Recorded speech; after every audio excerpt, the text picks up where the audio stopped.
இது பேர் 65. இது ஹோட்டலில் சாப்பிட்டா 65, ரோட்டுகளில் சாப்பிட்டா பக்கோடா. இதுக்கு வந்து நான் பக்கோடானே தான் பேர் வச்சேன். மட்டனையும் கொடுத்து மட்டனும் பக்கோடான்னு வச்சேன். ரீசன் என்னன்னா இது பக்கோடாவே பொறிச்சு 65ன்னு கொடுக்குற கடையெல்லாம் இருக்குது. இந்த தொழில்குள்ளே நடக்கிற கேம்ஸே நிறைய பார்த்தேன். அதெல்லாம் சொல்கிறேன். ஒரு நாள் இந்த ஸ்பூன் ஆஃப் சால்ட் பிரியாணியில் கம்மியாக இருக்குன்னு வச்சுக்கோங்களேன், உங்களுக்கு வந்து டேஸ்ட் லோவாக தெரியும். ஏன்னா இது நடக்கும், எல்லா ஷாப்பும் நடக்கும்.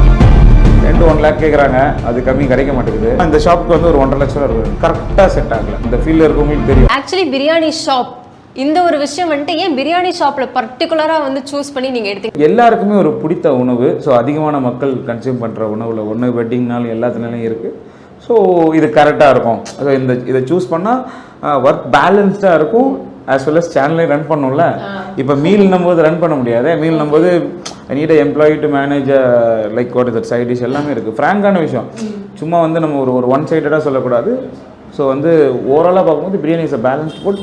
அது ஒர்க்லேயுமே பேலன்ஸ்டாக இருக்கும். ஸோ உங்களோட ஷாப்பில் எந்தெந்த பிரியாணிலாம் ஹைலைட்டான பிரியாணி நீங்கள் சொல்லுவீங்க? ஆக்சுவலி நம்ம ஸ்பெஷல் வந்து 2 விஷயம். 90 rupees ஒரு குவார்ட்டர் போர்ஷன் எனக்கு வந்து அது வாண்டட்லி வச்சது. பிகாஸ் இந்த ஏரியா வந்து பிஜிஸ் பக்கத்தில் இங்கே லயோலா காலேஜ் இருக்குது. இங்கே லைனாக இந்த ரோட் ஃபுல்லாக பேங்க்ஸ் இருப்பாங்க. So I know. ஸோ இங்கே ஒர்க் பண்ணுற last categories of employees, last லெவலில் இருக்க எம்ப்ளாயீஸ்க்கும் வி ஷுட் ஃபீட் அப்படின்னு ஒரு தாட்டு. இதுதான் இந்த 90 rupees போர்ஷன் ஒரு மேட்டரை வந்து வச்சோம். இல்லை வைக்கணுன்ற ஐடியாலாம் கிடையாது. ஐநோ நீ இப்போ ஸ்டார்ட் பண்ண கிரியேட்டர்லேருந்து பிஸ்னஸ் ஸ்டார்ட் பண்ண யாருமே 220 ரூபாய்க்கு கீழே பிரியாணி ரேட் வைக்கல, chicken biryani rate. I know this well. நான் ஓப்பனாகவே சொல்கிறேன். யாரெல்லாம் பேர்லாம் சொல்ல வேண்டாம். இன்டர்நேஷ்னலில் இருக்கிறதும் சரி, இந்தியாவில் இருக்கிற கிரியேட்டர்ஸும் சரி, அதுக்கு கீழே ஒரு சிக்கன் பிரியாணி கூட வைக்கல. நான் வந்து அதே மாதிரி ஈவன் இது பேர் 65 இல்லையா? இது ஹோட்டலில் சாப்பிட்டா 65, ரோட்டுகளில் சாப்பிட்டா பக்கோடா. இதுக்கு வந்து நான் பக்கோடானே தான் பேர் வச்சேன். மட்டனையும் கொடுத்து மட்டனும் பக்கோடான்னு வச்சேன். ரீசன் என்னன்னா என் சேனல் பேரில் பக்கோடா வயசுன்னு இருக்குது. ஒன்று என்னென்னா the people think that pakoda அப்படின்னா அது வந்து ரொம்ப ஒரு லோ ஸ்கேல், ஒரு சின்ன ஒரு அமௌண்ட்டில் அது மட்டும்தான் இருக்கும் அப்படின்ற மாதிரி ஒரு தாட்டு. இது பக்கோடாவே பொறிச்சு 65ன்னு கொடுக்குற கடையெல்லாம் இருக்குது. இந்த தொழில்குள்ளே நடக்கிற ஸ்கேம்ஸே நிறைய பார்த்தேன். அதெல்லாம் சொல்கிறேன். யாராவது உங்ககிட்ட இல்லை பண்ணாத, நீ மட்டும் ஏன் கம்மி ரேட்டுக்கு தர, அது எப்படி நீ கம்மி ரேட்டுக்கு தரலாம் அப்படின்னு த்ரெட் பண்ணாங்களா? த்ரெட் பண்ணல, சஜஸ்ட் பண்ணாங்க, அவ்வளோதான். நீங்கள் இன்னும் கூட 10 rupees வச்சுக்கலான்னு வந்துச்சு. அதே மாதிரி எங்கள்கிட்ட நிறைய பேர் 1 kg போர்ஷன் வேணும்னு கூட கேட்டாங்க. அப்படி கஸ்டமர் சைட்லேருந்து வந்துச்சு. கிரியேட்டர் சைட்லேருந்து த்ரெட் மாதிரி எனக்கு தெரிஞ்சு எதுவும் இல்லை. கூல் தான், அந்த சைட்லாம் கூல் தான்.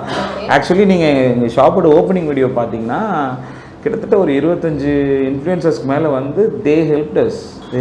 இங்கே வந்து அவங்க பார்சல் கட்டுறாங்க, பொட்டலாம் பிரியாணி. ஓப்பனிங் டேல வந்து ஹைலைட்டான விஷயமே அதாக தான் இருந்துச்சு. ஒரு கிரியேட்டர் நீங்கள் இதை எடுத்து பண்ணுறது ஓகே, நீங்கள் தான் ஓனர், நீங்கள் பண்ணுறது ஓகே, பட் காம்படிட்டிவாக இருக்க பர்சன்ஸ் அவங்க ஷாப்பும் நல்லா ரன் ஆகிட்டு இருக்குன்றப்போ அவங்க இறங்கி வந்து உங்களுக்காக வேலை செஞ்சாங்க. சும்மா வந்து ஒரு கெஸ்ட் அப்பியரன்ஸ் மட்டும் கொடுத்துட்டு போகாமல் இங்கே வந்து வேலை செஞ்சாங்க. ஆமாம் ஆமாம். ஸோ அந்த ஃப்ரெண்ட்ஷிப் பற்றி சொல்லுங்கள். சொல்லி ஒரு சில பேர் வந்து கோயம்புத்தூர்லேருந்து வந்தாங்க, மதுரை, நிறைய ஊர்லேருந்து வந்தாங்க சாப்பிட்றதுக்கு. ஒரு சில பேர் மதுரையிலேருந்துலாம் வந்தாங்க. எனக்கு ஒன்றுமே புரியல. என்னடா நம்ம வீடியோ பண்ணுவோம், இந்த மாதிரி வருவாங்கலாம் சொல்லி கேள்விப்பட்டிருக்கேன், நிறைய கேள்விப்பட்டிருக்கேன். பப்ளிக் வருவாங்க, வேறு கிரியேட்டர் வந்து வீடியோ பண்ணுவாங்க, இதெல்லாம் கேள்விப்பட்டிருக்கேன். பட் ஓப்பனிங் டே நான் எல்லாருக்கும் ஒரு சின்ன ஒரு மெசேஜஸ், எல்லோரும் ஃப்ரெண்ட்ஸ் அப்படின்றதுனால காமன் குரூப்ஸு இதில் ஒரு மெசேஜஸ் மட்டும்தான். சரி வருவாங்க, சரி அவங்கள நம்ம வந்து அவங்களுக்கு மட்டும் டைம் கொடுப்போம். ஏன்னா ஃபுல் டைம் வந்து கொடுத்து அகாமடேட் பண்ண முடியாது, மாட்டிப்போம், எனக்கு தெரியும். ஃபர்ஸ்ட் டே பார்சல் மட்டும் தான் பண்ணோம். பார்த்தா கிரியேட்டர்ஸே உள்ளே போட முடியாது, அந்த அளவுக்கு க்ரௌட் வந்துச்சு. ஓகே. வீட்டு ஃபேமிலி எல்லாம் பார்க்கும்போது அவ்வளோ கிரியேட்டர்ஸ் நின்று அவங்க எல்லாரும் டிராஃபிக் மேனேஜ்மெண்ட்டு ஒரு பக்கம் வந்து பார்த்தீங்கன்னா இங்கே பிரியாணி சட்டி மேனேஜ்மெண்ட், ஒரு பக்கம் பார்சல் மேனேஜ்மெண்ட்டு, இவ்வளவும் பார்த்தாங்க. எனக்கு இது பார்க்கும்போது எப்படி இருந்துச்சுன்னா, நம்ம என்ன பண்ணோம், எதுக்கு இவங்களாம் இதெல்லாம் பண்ணுறாங்க, ஒன்றுமே புரியலையே அப்படின்னு ஒரு மாதிரி இருந்துச்சு. இப்போ இங்கே இருக்க கிரியேட்டர்ஸுமே சரி. அது வந்து ஏன்னா நம்ம வந்து இப்போ ஒரு கிரியேட்டர் நாலேஜ் ஷேரிங் தான் மேக்ஸிமம் இதாக பண்ணுவோம்ல, வேறு என்ன பண்ண முடியும். ஒரு creator to creator knowledge sharing இருக்கும். அப்புறம் மேபி மாறலாம். நீ லோவாக இருக்கும்போது நான் இருக்கேன் ப்ரோ பார்த்துக்கலாம் ப்ரோ அப்படின்னு, நான் இருக்க மச்சான் பார்த்துக்கலாம் மச்சான், இவ்வளோ தான் பேசுவோம். ஸோ இவ்வளோ தான் நம்ம கொடுத்தது. அது திருப்பி கிடைக்கிற அன்பு தான் வந்து அன்றைக்கி கிடச்சிது. அண்டு நிறைய ஆடியன்ஸுமே வந்து நிறைய பேர் வீடியோஸும் பண்ணி அன்றைக்கி போட்டிருந்தாங்க, நான் பார்த்தேன். நிறைய ஆடியன்ஸும் வந்து நிறைய ஃப்ரெண்ட்ஷிப்பை சம்பாரிச்சிருக்கீங்க ப்ரோ அப்படின்னாங்க. அது எனக்கு ரொம்ப சந்தோஷமாக இருந்துச்சு.